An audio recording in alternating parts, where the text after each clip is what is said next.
বন্ধুরা, আইতবে সহচরীতে আপনাদের স্বাগত। আজকে আমি চিংড়ির তেল চিংড়ি করছি।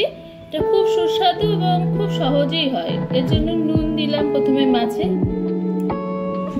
আর কিছুটা হলুদ দিয়ে মাখিয়ে নিলাম।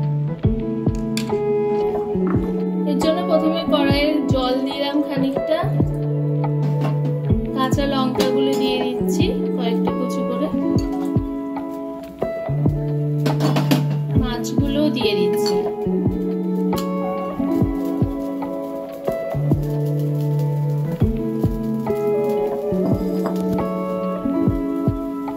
কিছুটা নুন দিলাম স্বাদ অনুযায়ী, হলুদ দিলাম, আর কিছুটা কাঁচা তেল। এটা যেহেতু তেল চিংড়ি, তেলটা একটুখানি বেশি দিলে ভালো হবে। আর কোনো কিছুই মশলা লাগবে না। এবার গ্যাসটাকে জ্বালিয়ে দিয়ে ঢেকে দেব।